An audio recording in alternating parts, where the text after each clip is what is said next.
Um, Let me just say this with this manual. Um, there are things that may not be in here that you may say, Pastor Brennan, we do this, or this is a working document. This is just the first copy printed, okay? So we may shift and change some of these things, and I'm not going to hit everything on every page. Um, I'm going to hit every page, but I'm not going to hit everything on every page. So if you don't have a manual, there are some extra manuals. If you don't have a manual, just hop up and come over here and grab one of the ones. I will send this out because we are recording this today because we are still missing probably half of our team. Um, so we are recording this. So here, take this one. There's one right there, Mr. Mike. We are recording this, so those that are watching this later on, thank you for taking the time to sit down and watch this. I'll try not to bore you for 7 hours, but thank you for watching this video. We're also going to record the breakouts. So you see breakouts. What we're going to do is I'm going to go through this manual like you're drinking from a fire hose if you've ever been to a military training. That's one of the sayings that they talk about. I'm going to give you this manual and the things that I want to point out. My expectation is that you go outside of here and memorize this note. Go out and read this manual. The last page is a paper that you're going to sign that you acknowledge these procedures and policies in this handbook. Um, there's a table and contents if you want to know like where what's at. You can go to the pages and number at the bottom. And the pages are there. The page right after the table of contents is the vision of RadKids and help raise up kids to become passionate followers of Jesus Christ who will impact their world. There's a lot more words on that page. Obviously, you see that, but this is the main thing when it comes to the vision of this.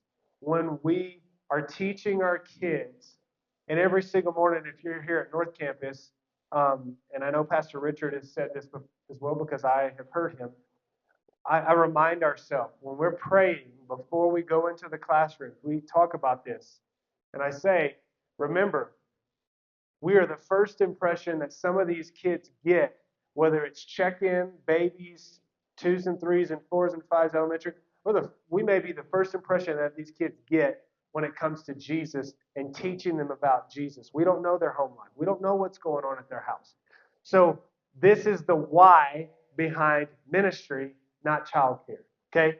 So that's that page right there, okay? Let's go to the next one, okay? Where we talk about the structure. Again, here's the main part of this is we want to teach the Word of God to every age group at their own level while preparing them for the next, what is that? Something's misspelled there.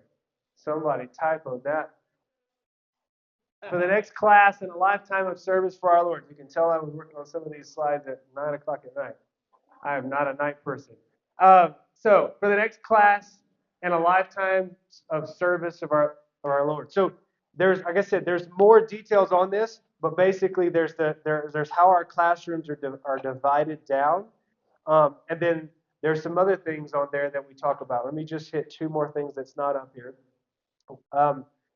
There's a specific reason why we do move up when we move up kids. Okay, elementary kids, when the pre-K kids become kindergartners, we do that at the end of the summer. But we move those kids up specifically at the end of the summer because they've just come out of pre-K.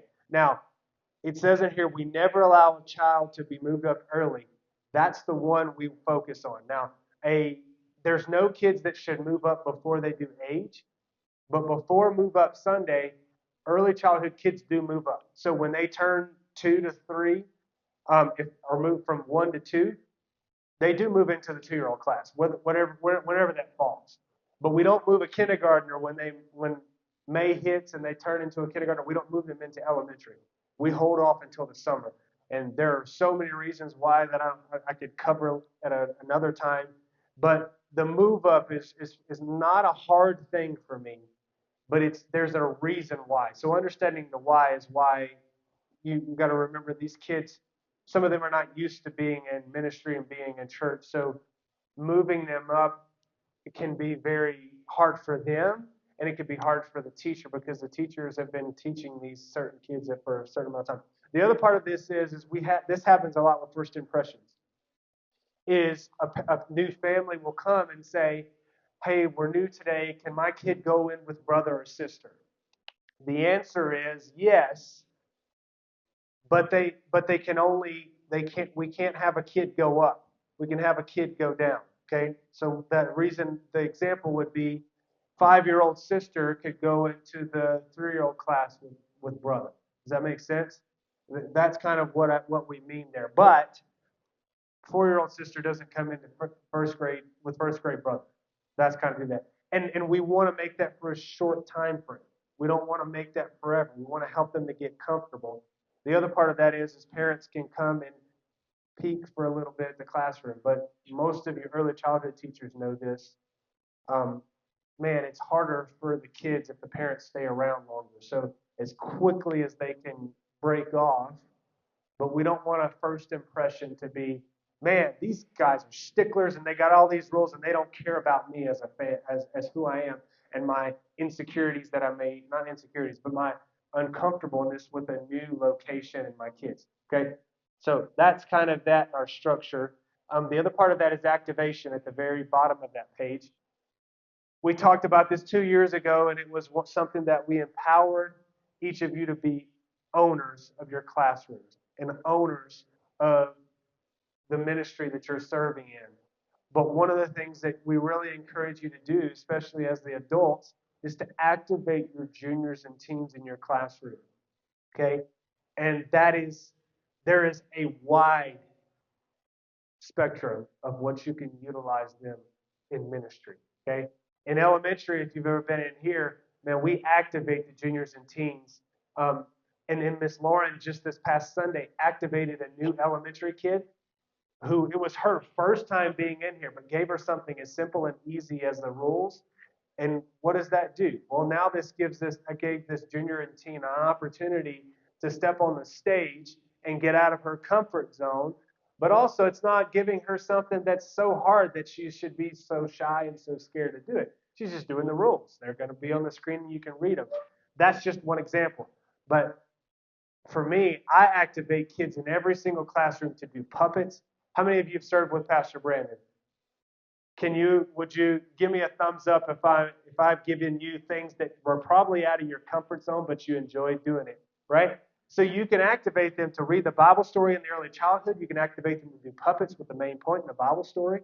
There's so many things that you can do. It's not just, hey, can you write the kid's name on the coloring page? Because that's a great thing to do, but we want to activate them. So activation. Okay, let's go to the next one. I think it's here. Okay, so the next page, it's really kind of covers pages 4 and 5. Well, this is just 4. Okay, check in, check out. Our check-in opens 30 minutes before service time. It closes 30 minutes after service time has started. Kids go into the classrooms 15 minutes before. Part of early childhood, remember, is the parents signing in that sign-in sheet right at the door. Now, I know some of you, this is stuff that you have heard for years, for some of you that have served for a very long time. But this is new for some of our newer volunteers, and then also for the people part of our team who don't serve in early childhood. But every kid should have a sticker. No kid should be in our classroom without a sticker. If they are 5th grade and below, they should have a check-in sticker, right? And the parent should have a parent tag for pickup. That's for us to also, if you ever look at the sticker, if they tell us their allergies, it has allergies on their sticker. It tells them what classroom they should go to. And that's also for security. Security has, my conversations with security team is they're looking for that. If the kid has a sticker on them, they're checked in. If at the end of service, the kid doesn't have a sticker, then they've been checked out of our classroom. So I've told security, if a kid makes it out and they don't have a check-in, that sticker is still on them, help us stop them because they've broken. Now, we've had some kids who've gotten out, that sticker was on them, and they've already been checked out properly. But the idea here is we want a process that's good for both campuses and that we both know this. So security is going to have an opportunity to come up here and talk after we do the break. But there's that, okay? Um, Happy, healthy policy, which is page 5. Yes. Yep. And that's why I say 5th grade and below, even if they're volunteering. And if because of Planning Center, it doesn't print them off. It won't let you print them off a sticker. The check-in team can manually check them in and get them a sticker because they're scheduled to serve that Sunday. That's the reason why it doesn't print them off. Want to print them off the sticker. Okay. Happy, healthy policy. We have this outside of our early childhood classrooms, but this is just something to protect you as the team and to protect all of our kids inside of the classroom. Um, I know that this can be a hard conversation. I've had to have it multiple times. Um, Probably the most challenging one is kid comes in with just a snotty, runny nose, and you're like, man, it's just a runny nose. Germs are germs, and if I had a kid in there that was still in there that was a baby or a young kid, I wouldn't want my kid to be around. I'm not a germaphobe, but I wouldn't want. It's hard enough with a family of 6 when one person gets sick and all of the you have multiple people in your family. Again, this happy, healthy policy thing is just something that I love that we implemented years ago. Ms. Carmel put this out for us, and it's really helped us so many times, especially during COVID. This was our policy before we ever hit COVID. And this helped us when we were in COVID to, man, we didn't have to make a knee-jerk reaction of this was our policy. And the only thing we added in there, I think I took it out, was just COVID-19. It doesn't exist anymore, right? Yeah. Anyway, so that's our happy, healthy policy. PCO scheduling. The moment that you join the team and we get you through the process and you get onboarded to your campus, you should get a welcome email. And if you haven't, and you probably most of you all are, we have transitioned now to scheduling all through Planning Center at both campuses in all of our areas, ministry departments. Praise the Lord. You guys have no idea how much it helps us. And for some of the schedulers that are not on our staff team, like Miss JC, who's scheduling now, and Miss Brooke, Planning Center helps us so much. So everything is run through with the scheduling through Planning Center. So you should get an email when you're serving. There is an app that you can basically have push notifications on your phone and go and see when you're scheduling. And if you're in elementary, it tells you the order of service and the details of what's actually there. So that's Planning Center. That's our thing. Name tag and T-shirt. Okay, when you're serving, please wear your RadKids shirt. Now, some of you have not earned your RadKids shirt, and I say earned because you really just have to be a part of the team and show up 6 times. When you're a new volunteer, after your 6th time of serving, you get your lanyard with your name on it, and you get a RadKids shirt. So please help us. Every time you're serving, wear your T-shirt, and your lanyard should just really stay at your classroom, stay in your campus, so you can just go in there and grab it because you can easily take it home and forget it. Those are, again, things for security. Security team is looking for people wearing their RadKids shirts so they know and it identifies to them who the volunteers are serving that weekend. So they know, especially if you don't have a lanyard on when you first come in, because it's in the classroom, wearing your T-shirt. Okay? That's what it is. You will receive that. Something to note here, it's in the manual, but I'll say this. If you stop serving, please give us your RadKids shirt back. Not because I'm going to re-gift it to somebody, but we have found over the years in Goodwill stores our RadKids shirt. And what is that? I mean, that just doesn't look good for ministry. And one time it was up in Woodland Park. Was at the Goodwill in Woodland Park that shirt was found. So either just hang on to it if you step off the team, or if you move away, whatever. Just hang on to your shirt. Don't give it to a Goodwill. But if you want to get rid of it, give it back to us. Okay? I can reuse it for a costume on a monkey or a costume on a puppet, whatever, we can reuse it. We just ask that you give it back to us, okay? All right, let's keep going. Let's go to, I think I hit all of it. Yep. Let's go to, got this cool technology now where I can control the slides from the iPad. So prayer time, as I already kind of said, that's we pray before services. It's important for you to pray in your classroom as well. That's why we ask you to not get here right at service time, so you can have a moment to get into your classroom and pray. Um, be faithful to attend a weekend service. Um, when you're not serving, please be here. Don't just show up to Radiant Church when you're just serving. And it's important to me and to Pastor Todd and Kelly that you are getting fed. We have a Saturday night service, okay? When I'm teaching, like I'm teaching tomorrow, I'm at Saturday night service. It helps that I'm emceeing tonight, but that's not the part of it. Is we have a Saturday night service where you can go, especially if you're serving on a Sunday. If you're worried about some of you serve twice a month, and so you're like, well, man, that means I'm missing church twice a month. But we have a Saturday night service, so just be faithful uh, to be in service and getting fed. Um, Teens, juniors, 6th through 12th grade. Okay, now I kind of combined. This is pages. I'm basically jumping through pages 7, pages 8, and page 9. Okay. So adults, just give me a moment to talk to my juniors and teens. Teens and juniors, 6th to 12th grade. Okay. So if you're 6th to 12th grade, and sit down, put a hand in my pocket so you can feel like I'm not about to come down at you as a spiritual dad. Some of you may feel uncomfortable going to Radiant Youth. But I'm asking you, that is your service. If you're going to serve a part of this team, go to Radiant Youth so that you can get fed by Pastor Mark, Pastor Joy, and the team there preaching and speaking. Everything there is intentional. The same reason why we don't like kids going into main service with their parents on a Sunday morning, we want them to be in RadKids. It's the same thing. We want you to be inside of your service every chance you get. Okay? You got it? We good?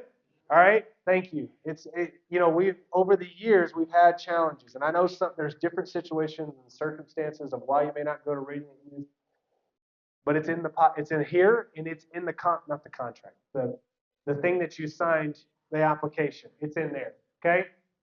And then the last thing is this: juniors and teens. I mean, everybody in general, but juniors and teens. It's a big responsibility that we're asking you to serve, but it's also a privilege.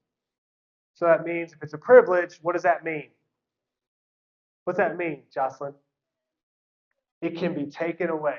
All right? We want you to be here. We want you to be on this team. But if I hear, or Pastor Richard hears, that you're being disrespectful to your parents or your youth leaders or whatever, you're not doing your homework, I'd hate to get removed from the team for not doing homework because I don't like homework, but you get the idea. You're not doing what you're asked to do at your house or at school. It's a privilege. So it can be taken away. Now, I've never had to take it away forever. There's always a season. But we have had, Pastor Richard can tell you this, we have had to ask some juniors or teens to step away for a moment because of these things. Okay? Let me pause there and give you a second. Any questions or concerns so far? Hold on, wait for me for those watching on the video. I do have a question. In the past, we were to be in our room 15 minutes before service started. You mentioned 30. Would you like us to be in there 30 minutes before and do you start receiving kids at that time, or in the past 15 minutes before service? That's great. So the prayer time is pushed to get you here for a few different reasons. For obviously to pray together, but to get you already here. That's why at Central Campus it's at 9:15, 9:20. It's at 9 o'clock here. Doors open for classrooms 15 minutes before. So my expectation is that you are there at minimum inside the classroom 30 minutes before service time, walking through the classroom, praying over the classroom, make sure your classroom is ready. What I do in the early childhood, this is a great question, Miss Allie. What I do in the early childhood classrooms when I'm in there is what we just did last weekend, right, Jocelyn and Sierra, is we went through skits and we went through puppets and we talked about the main point in that 30-minute time frame, and we got ready to prepare for the kids to come in. So we weren't trying to do that when we should be standing at the door greeting parents and our backs are turned and all this stuff. So, anyways, great question. Any other thoughts like that with those? Because I want to keep going. Any other thoughts while we're here? Okay, let's keep going. Wonderful stuff. Okay, this should be check-in, okay? Um, again, this is just in here that everybody gets to see what what the check-ins team is, responsibilities and vision. This is not all their responsibilities. This is just bullet points. They have other things. But their primary job is to assist families with the check-in process and welcome new families to RadKids, then hand off to teachers or campus lead when possible. So again, I don't want to hit all of this in here. I want to save this for the check-in team, but and everybody can just read it, and again for your time. But one of the most important things between that handoff is the check-in team. Now it's hard sometimes because you may be the only person working check-in. That's why I say hand off to your campus lead when possible. So you know that for North Campus, that's me. For Central Campus, that's Pastor Richard. Um, if you're by yourself and I want you to walk the families, walk them to whatever area, whether that's Central Campus, walk them to the early childhood door. If you can, walk them all the way back to whatever classroom they're going to.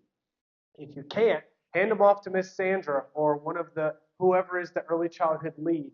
For those that don't know, at Central Campus, they have an early childhood lead person every single weekend. They rotate. So sometimes it's Miss Raina, sometimes it's Miss JC, Miss McKenna, Miss Sandra. They rotate. So at Central Campus, hand it off to that early childhood lead or hand it off to Pastor Richard. Here, if you can't, hand it off to me as well, okay? Or if Ms. Kayla just happens to be here, handoff is there. But we want to get them all the way to the classroom and hand them off to the teacher and make that introduction. It's important.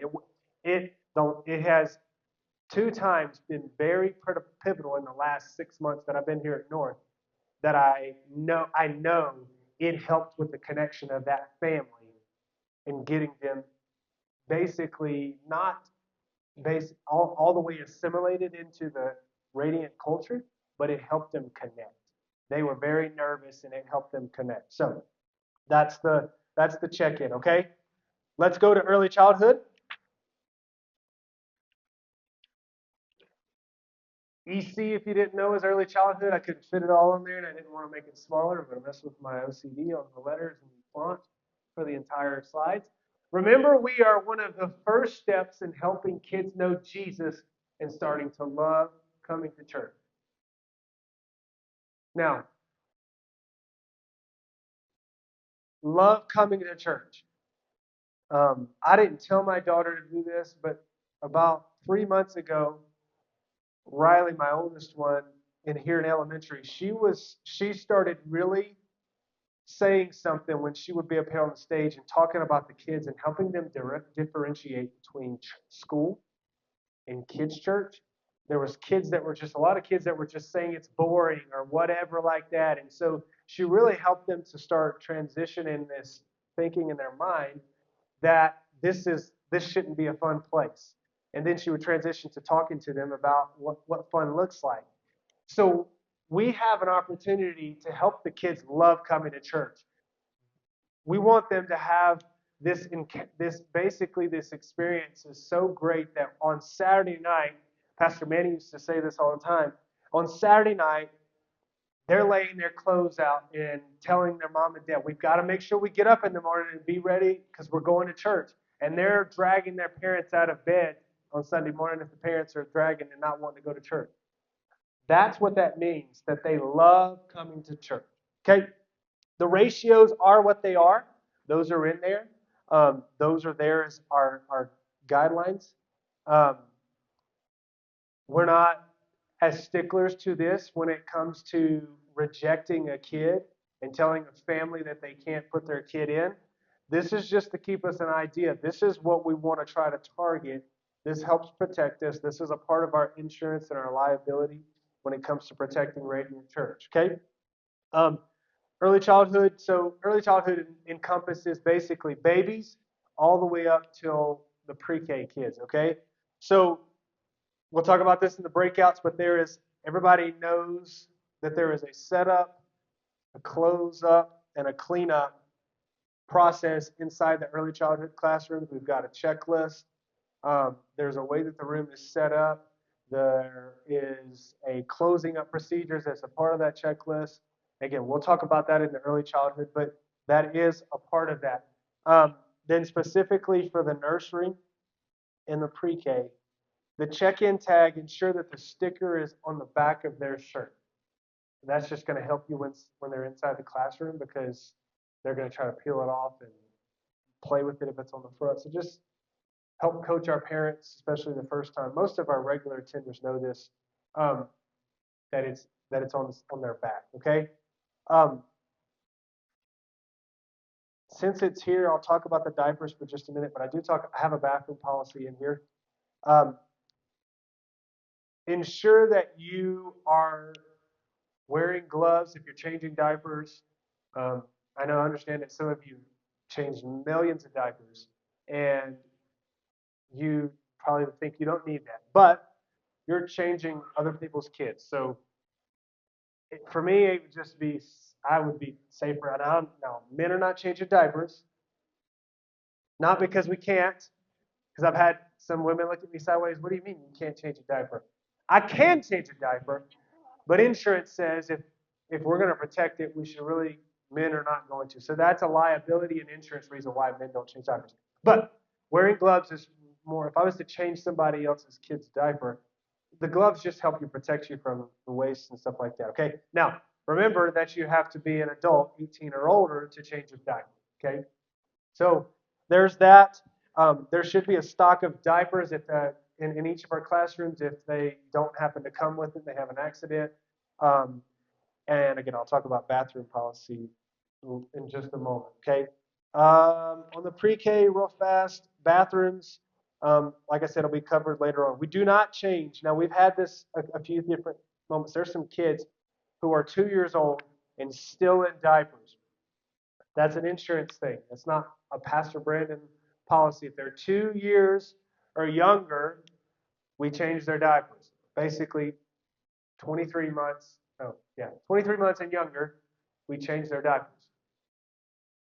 24 months and up, we don't touch their diapers. If they're in your classroom, call the parent or text the parent to come change their diaper if they're still in. It's one of those things where, you know, some of my kids weren't completely potty trained at 2 years old, but half my kids were.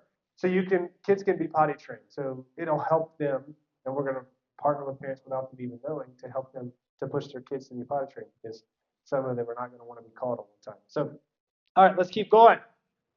Elementary. Uh, two big things on here. Like I said, there's a setup and close up and clean up in all of our classrooms. In elementary, we do small groups. For those that don't know, the small groups are broken down into ages every single Sunday with the kids. And the small groups really have a couple of different purposes, but one of my favorite ones with the small groups is connections that happen between leaders and kids. This really helps the ministry inside those our elementary classroom because the kids connect with those adults that are connecting with them and asking them questions and knowing when their soccer games are, knowing when their basketball games are. It's just an opportunity for us to really connect with kids beyond them just sitting in the benches and hearing and listening to us speak. They get to talk and they get to share about what's going on in their week. And then the other part of elementary is the store. Here at North Campus, we serve the food out of it, but our RadKids store is outside there. That's where the kids go to spend their points. For those that don't know, we have an incentive system where the kids bring their Bible, bring a journal, bring something to take notes in, tell us the Bible verse, tell us the main point, bring offering. These are just ways to build some foundational fundamentals of being a Christian and following Jesus that they get to earn points to spend in that store. So that's what that all is about. We train every elementary person to be able to work the store, to know how to function in the store. And at Central Campus, it's inside the classroom there as well. Okay, let's keep going because I'm pushing for time. I want to get you guys to a break real fast. Um, General guidelines for um, all classrooms, just basic etiquette is what I call it. Be on time. I already talked about that. But cell phones in classrooms, um, we're asking you sometimes to capture some footage for us inside classrooms. Outside of that, um, we are working on bringing back. I'm saying this before I say what I'm about to say because some of you are going to ask this or have this thought, so I want to tear down the thought before you have it. We're working on bringing back the little small iPods, whatever you want to call it, for communication purposes to be able to communicate to parents. Our check-in app has this wonderful feature now where you can literally, we've used it here at North quite a few times. I was showing it to Miss Sandra the other day, where you can message the parents. But outside of that, we shouldn't be on our phones. Juniors and teens, if you're serving in here, when we open the doors until the last kid leaves, we shouldn't be on our phones. It's a distraction. Okay? You may see sometimes Pastor Richard or Pastor Brandon on their phone. It's not because I want to be on my phone. It's because something's either going on over on the other side of the church or we need to be contacted. If I could, when I'm on Sundays, I would not have my phone attached to me. But other than that, don't have your phone unless, okay, now some of you have emergency situations. You may need to have your phone close, whatever. That's not, that doesn't happen. That's not the normal. That's an exception. That makes sense? We got it? Okay. So we should be focused. Yes. So for like media stuff, we can like I'll pull up my phone and pull the screen up to see where like Pastor Todd is. They'll do that. Yep. So we now at both of our campuses in elementary, we have the stream here up in the booth on the computer over here on that monitor, and they have it at Central Campus as well. But that's a good point. And that's one of the reasons why we try to be free, myself and Pastor Richard, and go around or whoever the other people are and say, hey, Pastor Todd or Pastor Kelly's praying. The service is closing up, so you know. But you can have your phones with you, but just don't have it out. Okay? Okay, you can have your phones with you, just don't have them out as a distraction. Okay. Information. What that means is you're going to have information that comes through your way. One of those might be like an incident report, which I'll talk to. You need to keep that. That doesn't mean that you go home and take the information that you may hear or see, or something happens inside of the classroom. That doesn't go to your home. Okay. Now I know some of you are juniors and teens. If you need somebody to talk to about something, I don't want you to keep something from your parents. But if it's sensitive, like little Johnny had marks on their back, that's not something I want you to go share with your parents. Okay? Or I'm not telling you to keep something from your parents, but that's something that's an extreme. I know I went extreme on you guys, but that's an extreme scenario where we need to investigate and work through that. And that's not something that you need to go sharing with other people because we want to protect our families and our kids and everything. Pastor Richard can attest to this. Not everything is as it seems in front of you. Okay? That kid could have fell. My kids are prone to accidents. And you could jump to conclusions. We don't want to do that, right? So be careful to what you get exposed to when it comes to your classroom, okay? If you see something you need, and if you're a junior or a teen serving in the classroom, mention it to your lead, and then they're going to be the one that brings that to either myself or Pastor Richard, depending on like if it's whatever campus it's at, okay? Um, so the last thing, it says leave it at the door. It works both ways. When you're walking into that classroom, if I just fought with Riley or Landon because they didn't want me to force them to brush their teeth, and we were fighting on the way to church, I leave it outside of the door. I don't bring it into what classroom I'm about to minister in or minister to. And when you walk out of that classroom, whatever happened in that classroom, especially if it's, man, it was a rough day, you can process that with your spouse or your significant other, or your parents, but leave the details of what happened. Now, positive things, man, today, Susie gave her life to the Lord. And take that outside. Share that. We want testimonies. We want to share them, okay? All right, let's keep going. I only have 4 more slides. 3 slides after this one. Okay? Snacks in the classroom. Actually, I think I jumped back. I jumped forward. Food. Yeah, I dropped food. So it is 4 slides. Okay, snack and food beverage policy. It's there. You know that we share, we do Cheerios and water. That's what we serve in our early childhood classrooms. We do not do a snack unless it's Pastor Richard on a Wednesday night in our elementary class. But the early childhood classes get snacks. So we talk about the snack for just a second. These are what we have. We do Cheerios because it's pretty much not many people that have an allergy to Cheerios. It's very easy. But with the snacks, we'll talk more about this with early childhood, but you do not have to do a snack every single service in every single classroom. Okay? I know the nursery will do it pretty much every Sunday, but I don't do it every Sunday in the 2s and 3s and 4s and 5s. If we're going an hour and 30 minutes, then it's probably going to have time for a snack, but you don't have to do it every single week. How did I go back to there? Food. I don't know what's going on with that slide. Can you click this food slide? Because I don't know why it's not working on mine. There we go. Okay. Events are one opportunity with food and snacks that we may have something a little bit different because we may have them there for a long amount of time. Like we have Break Free Encounter Weekend coming up in May, which you will get that as an opportunity if you want to sign up for ministering that weekend with us and RadKids. It is paid for those 14 and up, I think. I'm looking at Lauren because this is a new thing.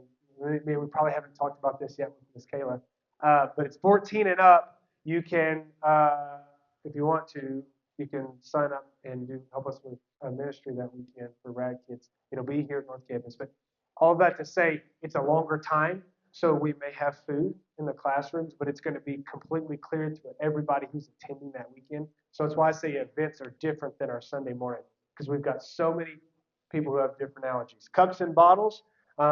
If the kids come in with a sippy cup or bottles, the only thing that should be in that is water if it's a sippy cup and formula if it's a bottle. Okay. Again, these are not new things. These are things that we've had for quite some time. And then coffee. You as volunteers, you need caffeine. But here's my ask. We were pretty hard on having coffee in the classrooms. But if you have coffee and you come in with it, just have it in the back of the classroom. Like if it's in here, I just ask the volunteers to have it in the back of the classroom looking at the sound booth. If it's at North Central Campus, Pastor Richard has a table he's told me about. In the other classrooms, just have it away from the kids. We just want them not to be able to touch that, and especially if it's coffee. I mean, that's going to burn the kid. I don't know about that. Yes, ma'am. Yeah, so that has happened quite a few in elementary. It's the same, like if they come in with it, it automatically goes on that back white table that they're in here. And Pastor Richard does the same thing. It just goes in the back. If you can encourage the kids to not have the drink and have it way before service, it's fine, but just it goes in the back. We don't let them have it down front because the times where we've let them have it down front, it's ended up spilled on the floor. No kids are paying attention to that. So, okay, let's keep going for your time. The next one is going to be discipline. I'm not going to go through all of this, but there's 2 pages on discipline. for time's sake, here's what I live in the middle. You don't want to be the extreme person who is bringing down the wrath of God on these kids, and you don't want to be the passive person who lets the kids literally punch you in the stomach and pull your hair. Or that's an extreme behavior on the permissiveness. Or let them say, "Hey, Brandon, wait, what? No, it's Pastor Brandon, it's Miss Kayla, it's Miss Linda, it's Pastor Richard." Those are two examples of being permissive. Or, you know what? If we have in early childhood in the classrooms, the kids come in and they wash their hands, and then I ask the kids to go ahead and go to the restroom. Oh, no, you don't have to go to the restroom? Okay, that's fine. You don't have to go to the restroom. No, I don't give the kids a choice in early childhood because what I don't want to be doing is sitting down teaching the kids. So I gave you a few examples on the permissiveness. We have a way of doing things, not because I want to be a straight rule follower, but when kids know what the expectation is, they can know what's going to happen next. Miss Sandra and the Central Campus team are coming up with something that's going to be awesome for our early childhood classrooms that we wanted to do for years, where we put on the wall, we're at the ministry time, and they put a little clip on it. The kids are going to know where that's at. Like they'll be able to move through it. But if the kids know where to expect, so living in the middle is we want to love the kids, we want to love them hard, but we don't want them to walk all over us. Okay? So that's why we have rules in our classrooms, and we tell them what to expect. And in the early childhood, when they break those rules, there's a consequence, and it's a levels. Okay? And I've had kids who have been in the early childhood classroom for a long time, not first time guests, and I say it every single weekend. All right, what's the consequence what's the first one in early childhood? What is it? What is it, Jocelyn? That's right. We give them a warning. So the progression is there for a reason. Okay, we give them a warning in elementary, and if I don't necessarily put elementary kids in timeout because I don't think it works. It could work, but I give them a warning, and if they don't listen to that warning, the next thing I'm going to do is I'm going to have a conversation with the parent. Most of the time, it'll be at the door for elementary kids, um, but if it's severe enough, then I will call the parent. Early childhood, it's a warning, it's timeout based off their age, and I always make a joke. How old is Pastor Brandon? Oh, he's 38. Well, basically, Pastor Brandon would have to sit in timeout for 38 minutes. And they all like, what? It's amazing. And then the last thing we do is we'll call whoever brought them, okay? But Hebrews 12 tells us that God chastens us because he loves us. So it's not a great thing to just let kids to do whatever they want to do because you want them to love you and you want them to like your classroom. I don't think I've had very many kids, and I don't. Macy will tell me this all the time. Man, Dad, you didn't let that kid get away with any of that. Those kids still. One of those kids is a I'll just say one of those kids is here all the time, and this child loves me, and I have not ever other people who have had challenges with this kid, I've never let this kid step over the boundaries. Because if you ever let a kid touch a stove that's supposed to be hot once and it's cold, what they're going to do from then on? They're going to test that stove, right? So that's one of the parenting things I live by in my house is discipline is important because it helps kids know what's expected. You can not let kids walk all over you because I don't want you guys to be abused. I'm not saying that this ever happened, but we do have some kids who are challenging. It can be challenging at times, and if they know what the expectation when it is when it comes to discipline, then you make it easier for yourself to be able to minister to them. The last thing I'll say with this before we move forward is the labels and the blessing part. You're a bad kid. And don't say that. You don't know what's been spoken over them at home. So even if they are misbehaving, man, I know Johnny. Johnny, you're a good kid. Johnny, you know that God loves you and that this is not how He wants you to behave. Versus, Johnny, man, you're a bad kid. You always break the rules. That's the difference. We don't put labels on kids because we don't want to be the people who are in God's eyes who is pushing these kids further from God, right? And then blessing the kids. You have an opportunity with the babies all the way up to bless the kids. Speak words of life over them. Pray that Miss Helen has for a long time, and one of the first times I ever saw this was her doing this, was blessing and praying. Miss Mary does it too. Blessing and praying over the babies. But all kids, you can do this all the way up. Pray and bless over them. And that's a part of the discipline, okay? All right, let's jump to the bathroom policies. I know I'm not giving you time for questions. We're going to have that at the end. I want to come back. You saw that in the schedule. There'll be time for questions, but I want to stick to this. Okay, bathroom policies.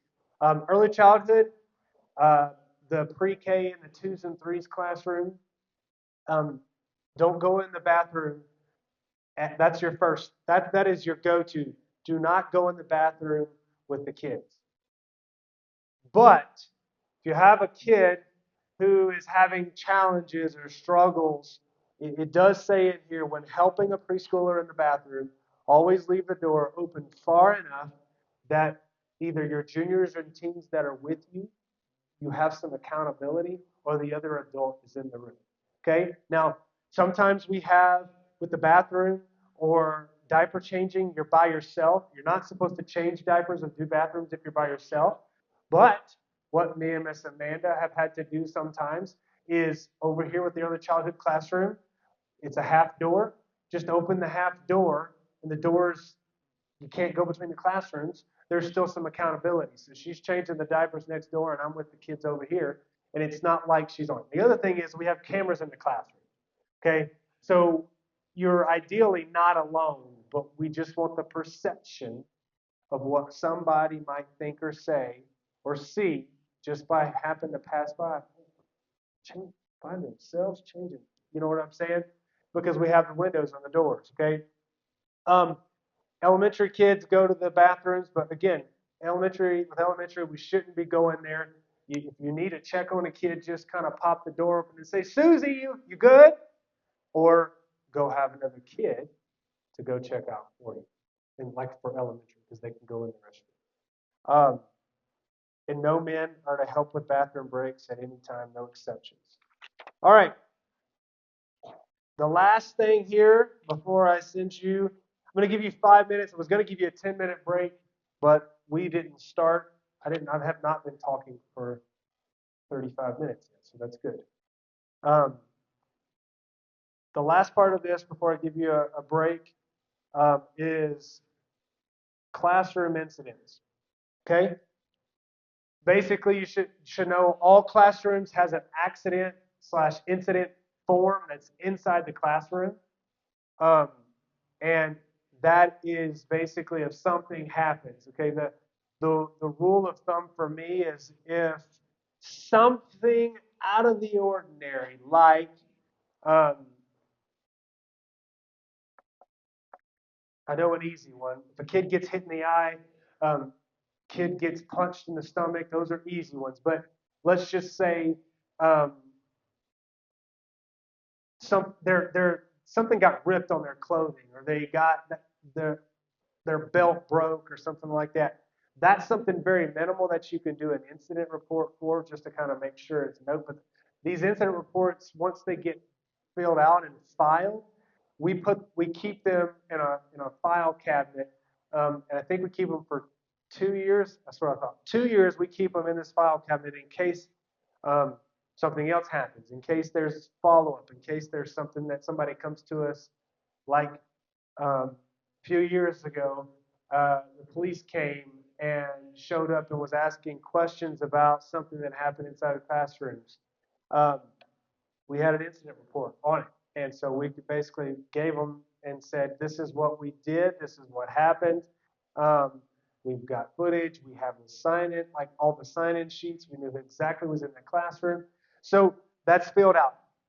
What happens is after that's filled out, you need to sign it with the parent at the door.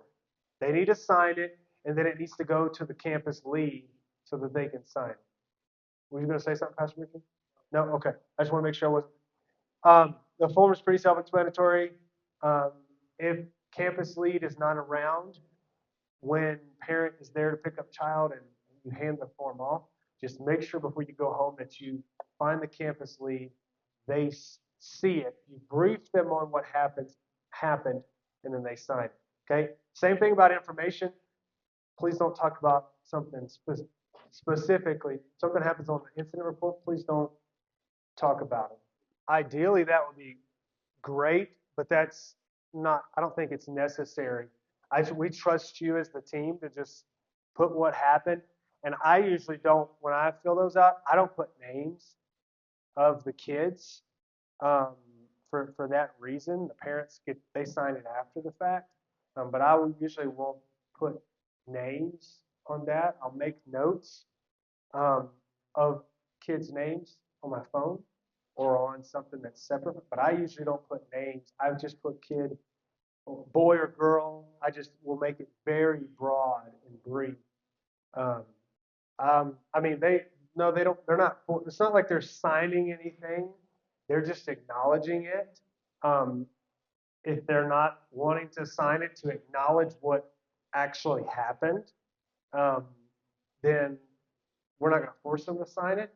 But we can, if there's ever been a pushback, we always say, well, we've got cameras. If you don't believe that this actually happened, we can go back and review the cameras and show you so you can acknowledge it. No, yeah, absolutely. No juniors or teens are going to deal with this whatsoever. This is going to be the lead person for that classroom. And if you're uncomfortable handling this when it happens, please call myself or Pastor Richard, and we'll be right there. Whatever we're doing, we'll be right there to handle it. So, okay. Man, I know I just gave you a lot really fast. I knew that it was going to be that way. That's why I didn't want to. I had slides so you could hear my specific things.